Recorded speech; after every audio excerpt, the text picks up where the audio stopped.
Hello friends, welcome back to my channel Katha Manthan. और आज हम लोग क्लास 11 कॉमर्स का चैप्टर 11 कोऑपरेटिव ऑर्गेनाइजेशन का पार्ट 3 करने जा रहे हैं, जिसमें हम लोग different types of cooperative society, advantages and disadvantages of a cooperative society पढ़ेंगे। और अगर आप लोग को कॉमर्स और अकाउंट्स का एमसीक्यू चाहिए और इम्पॉर्टेंट क्वेश्चन आंसर चाहिए तो आप लोग प्लीज़ विज़िट कीजिए मेरा दूसरा channel Unnati ki Vani, the tune of progress, और उससे जाके सब्सक्राइब कीजिए। So let's start with different types of cooperative societies. The main types of cooperative societies are given below: consumers cooperative societies, producers cooperatives, marketing cooperatives, farming society, housing cooperatives, credit cooperatives. So, consumers cooperative societies. Consumer cooperatives are formed by the consumer to obtain their daily requirements at reasonable price. Such a society buys goods directly from manufacturers and wholesalers to eliminate the profits of middlemen. तो इधर क्या बोल रहे हैं? Consumer profits are formed by the consumers to obtain their daily requirements at reasonable price. तो consumer cooperatives form करते हैं, consumer से फॉर्म करते हैं अपना डेली रिक्वायरमेंट्स के लिए, मतलब जैसे डेली का सामान के लिए, और उसको कोई रीज़नेबल प्राइस मतलब एकदम फेयर प्राइसेस में लेने के लिए ये कंज्यूमर कोऑपरेटिव कंज्यूमर लोग फॉर्म करते हैं। और such a society buys goods directly from manufacturers and wholesalers to eliminate the profits of middleman. और ये सोसाइटी बाय करता है गुड्स डायरेक्टली मैन्युफैक्चरर से डायरेक्टली और होलसेलर से भी, ताकि मिडिलमैन का जो प्रॉफिट्स है वो एलिमिनेट हो सके। These societies protect lower and middle class people from the exploitation of profit hungry businessmen. ये सोसाइटी ऐसे सोसाइटी प्रोटेक्ट करते लोअर और मिडिल क्लास लोगों को जो एक्सप्लॉइट हो रहे हैं, ज़्यादा बिजनेसमैन जो ज़्यादा पैसों में सामान बेचते हैं। The profits of the society are distributed among members in the ratio of purchases made by them during the year.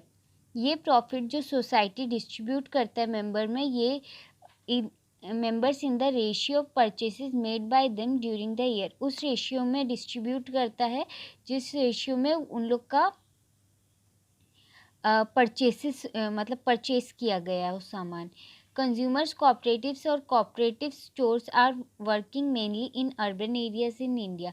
Consumer cooperatives और ये कोऑपरेटिव स्टोर जो कंज्यूमर्स बनाते हैं, ये मेनली अर्बन एरियाज में होते हैं। सुपर बाजार working under the control of government is an example of consumers cooperative society.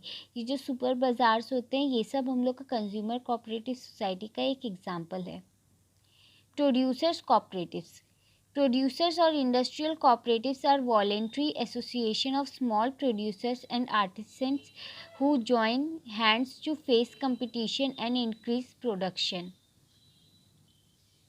तो ये जो प्रोड्यूसर्स और इंडस्ट्रियल कोऑपरेटिव्स है, ये वॉलेंट्री एसोसिएशन होते हैं स्मॉल प्रोड्यूसर्स के, जो अपना हाथ को ज्वाइन करते टू फेस कंपटीशन फेस करने के लिए और प्रोडक्शन इंक्रीज करने के लिए। और ये सोसाइटी दो टाइप्स का होता है: industrial service cooperatives, manufacturing cooperatives. Industrial serving cooperatives, in this type the producers work independently and sell their industrial output to the cooperative society. तो ये टाइप में प्रोड्यूसर्स इंडिपेंडेंटली अपना वर्क करते हैं और सेल करते हैं अपना इंडस्ट्रियल आउटपुट कोऑपरेटिव सोसाइटी में। The society undertakes to supply raw materials, tools and machinery to the members. ये सोसाइटी अंडरटेक करता है रॉ मटेरियल को सप्लाई करने के लिए, टूल्स को और मशीनरी को मेंबर्स तक। The output of members is marketed by the society. Manufacturing cooperatives, in this type producers members are treated as employees of the society and are paid wages for their work. इस type के लिए producers और members जो है वो treat करते हैं अपने एम्प्लॉयज़ को, ताकि वो इस सोसाइटी में काम करे और इस काम के लिए उन लोग को वेजेस या सैलरी भी मिलता है। The society provides raw material and equipment to every member, और ये सोसाइटी इक्विपमेंट और रॉ मटेरियल हर मेंबर को प्रोवाइड करता है। The member produce goods at a common place और इन देयर हाउसेस, ये मेंबर्स को गुड्स प्रोवाइड करते हैं कॉमन प्लेस में या फिर उनके घरों में। The society sells the output in the market and its profits are distributed among the members, ये सोसाइटी अपना आउटपुट मार्केट में सेल करता है और इसका जो प्रॉफिट होता है वो मेंबर्स में डिस्ट्रीब्यूटेड हो जाता है। मार्केटिंग कोऑपरेटिव्स, अब मार्केटिंग कोऑपरेटिव क्या होता है? This are voluntary association of independent producer who want to sell their output at remunerative prices, ये एक वॉलेंट्री एसोसिएशन है जो इंडिपेंडेंट प्रोड्यूसर्स करते हैं, और वो प्रोड्यूसर्स करते हैं जो अपना सामान बेचना चाहते हैं एकदम रिम्यूनरेटिव प्राइसेस में। रिम्यूनरेटिव प्राइसेस मतलब फेयर प्राइसेस में। The output of different member is pooled and sold through a centralized agency to eliminate middlemen. ऐसे आउटपुट डिफरेंट मेंबर्स को सोल्ड किए जाते हैं through a centralised agency to eliminate middlemen, मतलब middleman इसमें ना आ सके और मिडिलमैन का खर्चा हटाने के लिए ये एक सेंट्रलाइज्ड एजेंसी से डायरेक्ट मेंबर तक सामान पहुंचाते हैं। The sale proceeds are distributed among the members in the ratio of their outputs.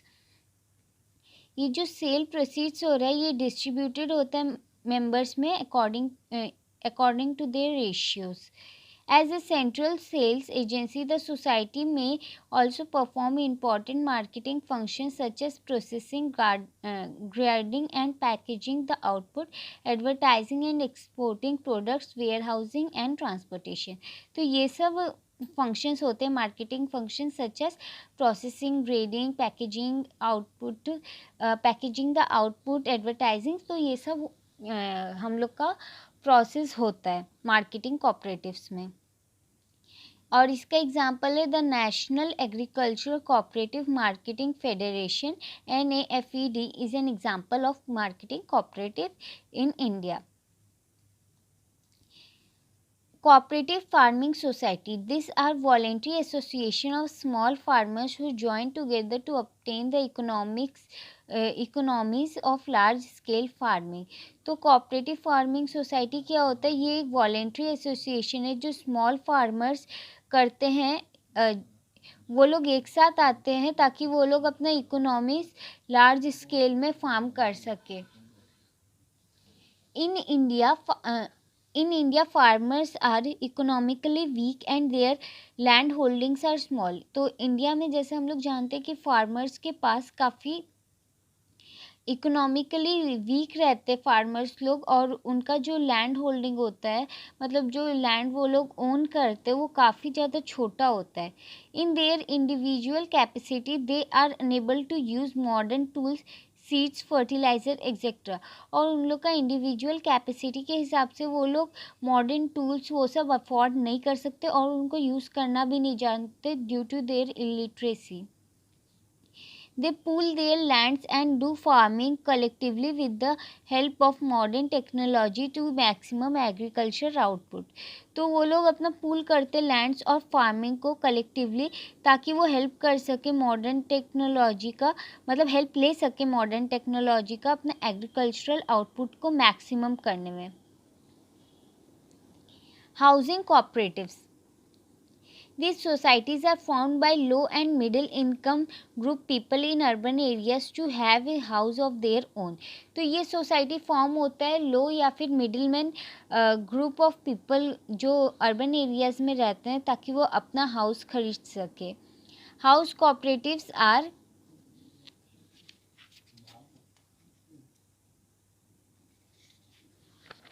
House cooperatives are of different types, ये डिफरेंट टाइप्स के होते हैं। Some societies acquire land and gives the plots to the members for constructing their own houses. They also arrange loans from financial institution and government agencies. Other societies themselves construct houses and allot them to the members who make payment in installments. तो ये जो कुछ societies होता है वो acquire करता है अपना लैंड और प्लॉट्स देता है मेंबर्स को ताकि वो अपना हाउस कंस्ट्रक्ट कर सके। ये लोग लोन भी अरेंज करते फाइनेंशियल इंस्टीट्यूशन से या फिर गवर्नमेंट एजेंसीज से, और other societies themselves construct houses and allot them to the members who make payment in installments। और अदर सोसाइटी वो लोग खुद से ही बिल्डिंग कंस्ट्रक्ट करते हैं, हाउसेस कंस्ट्रक्ट करते हैं और अलॉट करते हैं मेंबर को जो पेमेंट देते हैं उनको इंस्टॉलमेंट्स में। Now credit cooperatives. These societies are formed by poor people to provide financial help and to develop the habit of saving among members. ये सोसाइटी पुअर पीपल को प्रोवाइड करते फाइनेंशियल हेल्प और develop करते उनका saving habit को, जो members करते उनका मेंबर्स का सेविंग हैबिट को डेवलप करते हैं। They help to protect members from exploitation of money lenders who charge exorbitant interest from borrowers. ये प्रोटेक्ट करते हैं मेंबर को ताकि वो एक्सप्लॉयट ना हो सके मनी लेंडर से जो काफ़ी ज़्यादा इंटरेस्ट लेते हैं लोन के बदले में। Credit cooperatives are found in both urban and rural areas. जो क्रेडिट कोऑपरेटिव होता है वो बोथ अर्बन और रूरल एरिया में फाउंड किया जाता है। In urban areas, non-agricultural society or urban banks offer credit facilities to the members for household needs. Non-agricultural societies or urban banks offer credit facilities to the member for household needs. ये urban areas में non agricultural society या फिर urban banks offer करते हैं credit facilities उन members को जो house hold needs के रहते हैं। In India several national federations of cooperative societies have been formed. India में काफ़ी सारे नेशनल फेडरेशंस कोऑपरेटिव सोसाइटीज़ के फॉर्म हुए हैं। National cooperative consumer federation, national federation of cooperative sugar factories, national agriculture cooperative marketing federation, national cooperative dairy federation, national cooperative housing federation, all India state cooperative banks federation are some examples. So ये थे हम लोग के types of cooperative societies. Next video में पढ़ेंगे advantages and disadvantages of cooperative societies. फिर हम लोग का ये कोऑपरेटिव ऑर्गेनाइजेशन ख़त्म हो जाएगा और मैं अपना इम्पॉर्टेंट नोट्स और शॉर्ट नोट्स जो रिलेटेड टू चैप्टर्स होते हैं वो मैं अपने ब्लॉग में लिखती हूँ, जिसका लिंक मैं आपको डिस्क्रिप्शन बॉक्स में दे दूँगी। और आप लोग ने मेरे को कमेंट करके पूछा है कि आप लोग को बाकी वीडियोस नहीं मिल रहे, तो मैं आप लोग को बता दूं कि आप लोग एंड स्क्रीन में जाइएगा तो आप लोग को लिंक मिल जाएगा प्लेलिस्ट का, और आप लोग आई बटन में भी जाकर के देख सकते हैं या फिर आप मेरे चैनल में जाकर के प्लेलिस्ट में भी देख सकते हैं। ISC commerce class 11, ISC commerce class 12, ISC economics class 11, ISC economics class 12, ISC accounts class 11, ISC accounts class 12 करके आप देखिएगा तो आप लोग को प्लेलिस्ट मिल जाएगा। आप लोग वहाँ से भी जाकर के देख सकते हैं। और अगर आप लोग को ये वीडियो पसंद आया तो आप लोग इसे please like, share and subscribe कीजिएगा। Thank you friends, thank you for watching my channel Katha मंथन।